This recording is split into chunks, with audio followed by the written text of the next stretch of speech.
السلام علیکم ورحمۃ اللہ وبرکاتہ۔ رب اشرح لی صدری ویسر لی امری واحلل عقدۃ من لسانی یفقہوا قولی۔ اعوذ باللہ من الشیطان الرجیم، بسم اللہ الرحمن الرحیم۔ آج اس سے پہلے کہ ہم سورہ الفاتحہ کی شروعات کریں، ہم قرآن کے بارے میں، قرآن کی ہسٹری کے بارے میں کہ وہ کیسے نازل ہوا، قرآن کے ہم پر کیا حقوق ہیں اور کیا ہمارے فرائض ہیں، آج ہم اس کے بارے میں تھوڑی سی بات کریں گے۔ تو قرآن، سب سے پہلے یہ جو ورڈ ہے، یہ ورڈ قارا سے بنا ہے۔ قارا کا مطلب ہے پڑھنا یا جمع ہونا، تو قرآن کا مطلب ہے پڑھا جانے یا جمع کرنے والا۔ اور قرآن ایک بہترین ذریعہ ہے اللہ کو پہچاننے کا، اللہ کی تخلیقوں، اللہ کی بنائی چیزوں کو پرکھنے کا۔ یہ ایک بہت بڑھیا ذریعہ ہے، ہمیں علم حاصل ہوتا ہے اور یہ سب کے لیے ہے، تو اس کو جتنا ہو سکے آگے پھیلائیں، کیونکہ اس کا پڑھنا، اس کا بتانا، اس کا پہنچانا، یہ سب باحث برکت ہے، اور یہ مذہبی ڈیوٹی ہے ہماری ایک باحیثیت مسلمان، کہ ہم اپنا قرآن پڑھنے کے بعد، اپنی سمجھنے کے بعد، اپنے عمل کرنے کے بعد ہم دوسروں تک پہنچائیں، تاکہ دوسرے بھی فائدہ اٹھا سکیں اور دوسرے بھی انشاءاللہ تعالی جنتی بن سکیں۔ بہت سارے لوگ مرکز بنواتے ہیں جہاں پر قرآن کی تعلیم دی جاتی ہے، یعنی کہ سینٹرز بناتے ہیں۔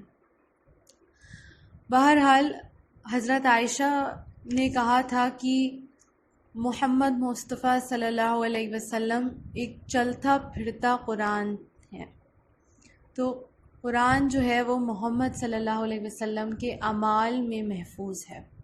اور قرآن کے بارے میں جب ہم بات کرتے ہیں تو کچھ ٹرمینالوجیز ہمارے سامنے آتی ہیں۔ سب سے پہلی ہے قرآن کی تجوید، تجوید یعنی کہ اس کا ریسیٹیشن، جو کہ بہت زیادہ ضروری ہے۔ دوسری چیز ہے اس کا تعلیم، اس کی تعلیم اور اس پر غور و فکر کرنا، یعنی کہ اس کی تفسیر جو ہم ڈسکس کرنے جا رہے ہیں اس پورے چینل میں۔ تیسری چیز یہ ہے کہ قرآن کے ساتھ ساتھ ہمیں ہمارے حضور صلی اللہ علیہ وسلم کی سنتوں کو پہچاننا، یعنی کہ سیرت رسول کو پہچاننا اور اس پہ عمل کرنا، یہ بھی بہت زیادہ ضروری ہے۔ اور اس کے بعد اپنا تزکیہ کرنا، اپنی پیوریفیکیشن کرنا، اپنی انر ورلڈ کو چینج کرنا اور اپنے اخلاق کو اس حساب سے نکھارنا کہ وہ سیرت رسول کے مطابق ہو جائے۔ اور کیونکہ یہ جو اللہ تعالیٰ نے یہ جو قرآن بھیجا، یہ ہمیں صبر سکھاتا ہے، تحمل سکھاتا ہے، اور جو کہ ہمارے رسول کی سنتوں، ہمارے رسول کے اخلاق میں بھی جھلکتا تھا۔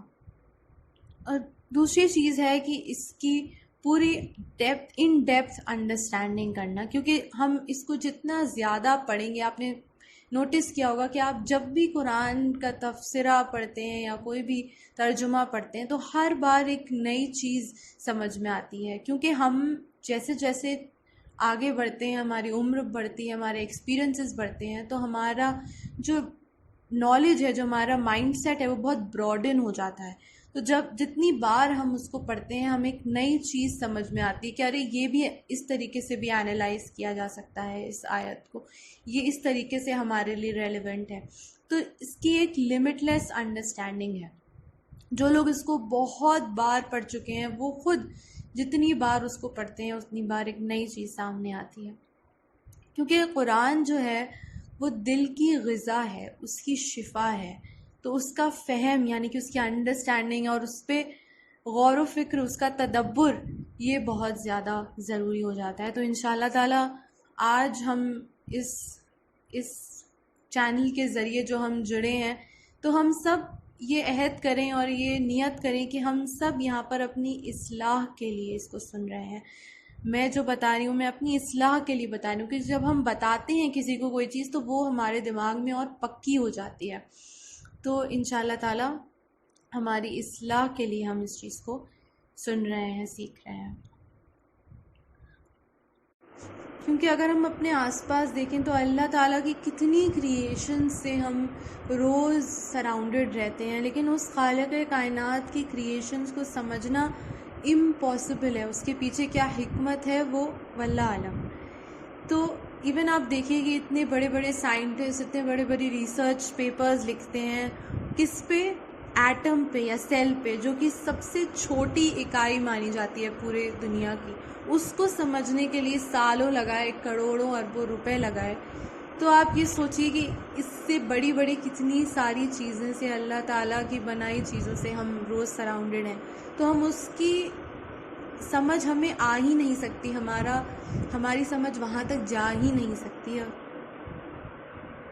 تو جب ہم قرآن پڑھتے ہیں تو وہ ہماری عقل کو ڈائریکٹ ضرور کرے گا، لیکن جو ہماری عقل ہے وہ قرآن کی رہنمائی نہیں کرتی. اور ایک بہت ہی افسوس کی بات یہ ہے کہ ہم سب نے اللہ کی تخلیق کو جاننے کی کوشش تو کی، لیکن اس کے کلام پہ کبھی بھی غور و فکر نہیں کیا. تو اس پر ایمان لانا، اس پر یقین کرنا بہت زیادہ ضروری ہے. اور آپ دیکھیں کہ میں ابھی سائنٹسٹ کی بات کر رہی تھی، ریسرچ پیپرز کی بات کر رہی تھی، تو کتنے سارے فلاسفرز کتنے سارے ریسرچ پیپرز لکھتے ہیں. اینڈ میں آتے آتے وہ یہ لکھتے ہیں کہ وی آر 97% شیور اور وی آر 95% شیور کہ ہماری جو ریسرچ ہے یہ حقیقی ہے. لیکن آپ دیکھیے کہ قرآن تو 100% حق اور سچ پر مبنی ہے. اب ہم اس کی تھوڑی سی ہسٹری میں جاتے ہیں. تو آپ سب کو معلوم ہے کہ ہمارے رسول محمد مصطفیٰ صلی اللہ علیہ وسلم کے قلب مبارک پر یہ قرآن نازل ہوا، آج سے کبھی 1400 ایئرز اپروکسیمیٹلی پہلے. اور یہ ایک بہت ہی مبارک کتاب ہے اور اللہ تعالیٰ نے خود اس کی حفاظت کا ذمہ اپنے اوپر لیا ہے. تو قرآن کو بہت سارے اور ناموں سے بھی پکارا جاتا ہے، بہت سارے سینونمز ہیں اس کے، جیسے کہ قرآن کریم، قرآن مجید، قرآن عظیم. اور یہ ہم سب کے لیے ہدایت کا ذریعہ ہے، یہ ایک بشرا ہے. اللہ تعالیٰ فرماتا ہے کہ یہ بشرا ہے، یعنی کہ یہ گڈ نیوز ہے. کس کے لیے؟ جو ایمان لاتے ہیں ان کے لیے گڈ نیوز ہے.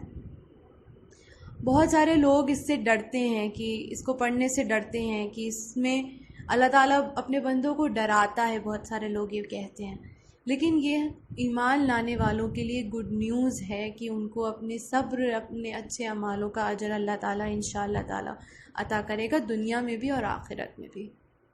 اس کو فرقان بھی کہا جاتا ہے، جو کہ اچھے اور برے کو سیپریٹ کرتا ہے.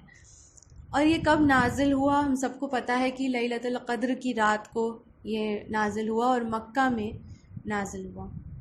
اس کو جبرائیل علیہ السلام لے کر آتے تھے بٹ بائی بٹ محمد مصطفیٰ صلی اللہ علیہ وسلم کے اوپر، جب وہ ان کو 40 سال میں اللہ تعالیٰ نے نبوت عطا کی. اور اس کو اترنے میں 23 سال لگے. 23 سال میں یہ بٹ بائی بٹ اترا. اور اس کے پیچھے بھی اللہ تعالیٰ کی حکمت تھی. سب سے پہلی تو یہ تھی کہ اللہ تعالیٰ اپنے رسول سے، اپنے محبوب سے بہت محبت کرتا ہے. تو کیونکہ یہ رسول کے قلب مبارک پر نازل ہوئی، تو اللہ تعالیٰ انشور کرتا ہے کہ اس کی، کیونکہ دل ایک بہت ہی سینسٹیو ایریا ہوتا ہے، سب سے سینسٹیو پارٹ مانا جاتا ہے ہماری باڈی کا. تو دل کو جمائے رکھنا تاکہ ایک پراپر انٹیک ہو سکے، اس چیز کے لیے اس کو بٹ بائی بٹ نازل کیا گیا. اور دوسری چیز یہ ہے کہ جب کبھی بھی کوئی وحی اللہ تعالیٰ کی طرف سے آپ صلی اللہ علیہ وسلم کے پاس آتی اور جبرائیل علیہ السلام اس کو لے کر آتے تھے، تو رسول فوراً اپنے آس پاس کے لوگوں کو جمع کر کے ان تک یہ بات پہنچاتے تھے. تو اس لیے بھی تاکہ کہ لوگ جو ہیں وہ اس آیات کو، ان احکاماتوں کو محفوظ کر سکیں، اس پر عمل کر سکیں بٹ بائی بٹ، ان پر بھی ایک برڈن نہ بنے، ان پر بھی ایک پریشر نہ بنے اتنی ساری چیزوں کو ایک دم سے اپنے عمل میں لانے کا. اس لیے بھی اس کو دھیرے دھیرے 23 سال کے اندر اس کو نازل کیا گیا. اور دوسری چیز یہ ہے کہ سب سے پہلی سورت جو اتری ہے وہ ہے اقرا، اور اس میں 5 آیتیں ہیں، وہ 5 آیتیں اتری تھیں. تو سب سے پہلے اقرا جو سورت ہے جو اما پارہ میں موجود ہے، وہ سب سے پہلے نازل ہوئی تھی. اور جب کبھی بھی یہ نازل ہوتی تھی تو اس کے پیچھے 2 ریزنز ہوتے تھے. پہلا کسی سبب سے یہ نازل ہوتی تھی، یعنی کوئی بھی ایسا مسئلہ پیش ہوا جس پر یہ وحی نازل ہوئی. اور دوسری چیز یہ ہے کہ یہ ابتدا سے نازل ہوئی، یعنی کہ اللہ تعالیٰ کو جو سکھانا مقصود تھا اس وجہ سے یہ نازل ہوئی. تو اب ہم جب اس کو پڑھیں تو ہم یہ نہ سوچیں کہ یہ تو مسئلے پر وحی آئی تھی، تو کسی سبب سے آئی تھی. تو یہ تو ان لوگوں کے لیے، جیسے اللہ تعالیٰ بنی اسرائیل کی بہت ساری علامات ہمیں بتاتا ہے، تو ہم یہ نہ سمجھیں کہ یہ تو تب کی بات ہے، یہ اس کا ہم سے کوئی لینا دینا نہیں ہے. لیکن کیونکہ دور بدل گیا پر مسئلے وہی ہیں. ہر آیات کو، ہر چیز کو جب ہم پڑھیں تو ہمیں اس کو اپنے آپ سے مرر کر کے اس کو سمجھنا ہے کہ یہ ہم کیا اس کیٹیگری میں تو نہیں ہیں. ہمیں اپنا انٹروسپیکشن کرتے رہنا ہے، اپنا جائزہ لیتے رہنا ہے. اور دوسری چیز یہ ہے کہ صورتیں جو ہیں وہ 2 طریقے کی ہیں. سب سے پہلی ہے مکی صورت اور دوسری ہے مدنی صورت. بہت سارے لوگ اس مسکانسٹریشن میں ہوتے ہیں کہ مکی صورتیں وہ ہیں جو مکے میں نازل ہوئی اور مدنی صورتیں وہ ہیں جو مدینہ میں نازل ہوئی. لیکن اس کا مکہ یا مدینہ سے کوئی ریلیشن نہیں ہے، اس کا ریلیشن ہے ہجرت سے. تو جو بھی صورتیں ہجرت سے پہلے نازل ہوئیں ان کو مکی صورتیں کہا جاتا ہے، اور جو ہجرت کے بعد نازل ہوئی وہ مدنی صورتیں ہوتی ہیں، چاہے وہ مکے میں ہی کیوں نہ نازل ہوئی. اور مکی صورتوں کی ایک ایٹریبیوٹ ہے کہ وہ ایک بہت ہی شدت والی، بہت ہی فورسفل طریقے سے، بہت ہی فورسفل ٹون ہوتی ہے ان آیاتوں کی. کیوں ایسا تھا؟ کیونکہ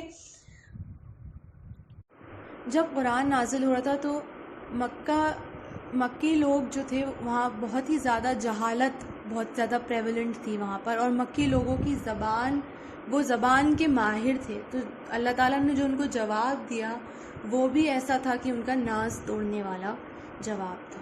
اور اگر ہم مدنی صورتوں کو انالائز کریں تو وہ احکاماتوں پہ، یعنی کہ اللہ کے قانون پہ زیادہ بیسڈ ہوتی ہیں. تو یہ ایک بیسک سا ڈفرینس ہے دونوں میں. اور کیونکہ اللہ تعالیٰ رسول یہ قلب مبارک پہ یہ ساری جو آیاتیں ہیں یہ سب اترتی تھیں، تو جو ان کا آرڈر تھا وہ بے شک اللہ تعالیٰ کی بتائی ترتیب پہ تھا، لیکن جس طریقے سے اس کو لکھا گیا وہ رسول نے ڈیسائیڈ کیا کہ کیا آرڈر ہے، کون سی صورت پہلے آئے گی، کون سی صورت بعد میں آئے گی. بے شک اللہ کی بتائی ترتیب پر ہی یہ مبنی تھا، لیکن رسول نے اس کو ڈیسائیڈ کیا کہ کیا آیاتوں کا آرڈر ہوگا، کیا صورتوں کا آرڈر ہوگا.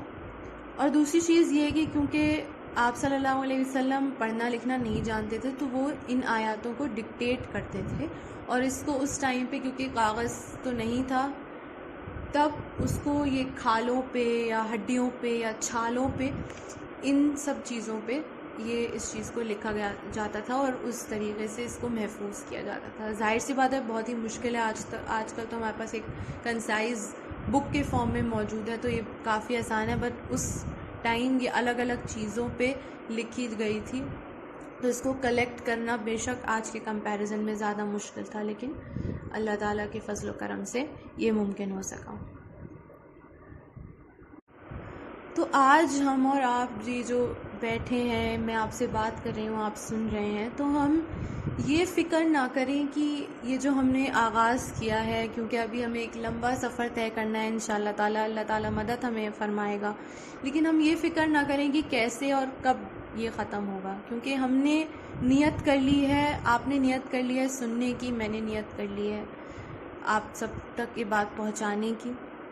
اور انشاءاللہ تعالیٰ میں امید کرتی ہوں کہ آپ کنسسٹنٹ رہیں گے اس چیز کو سننے میں، اور اپنے روٹین میں اگر آپ اس کو شامل کر لیں گے تو میرے لیے اس سے بڑی بات نہیں ہو سکتی.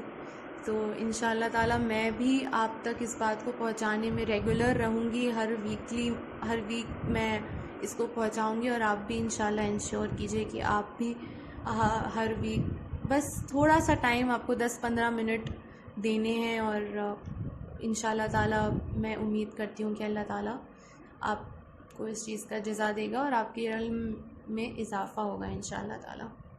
اور اللہ تعالیٰ تو ویسے بھی نیتوں پہ اجر دینے والا ہے، تو انشاءاللہ تعالی اللہ ہم سب کی مغفرت کرے گا، اللہ تعالی ہم سب کو کی مدد کرے گا۔ اگلے موڈیول میں انشاءاللہ تعالی ہم پہلی سورت سورہ الفاتحہ سے آغاز کریں گے۔ جزاک اللہ خیر کثیرا۔ السلام علیکم ورحمۃ اللہ وبرکاتہ۔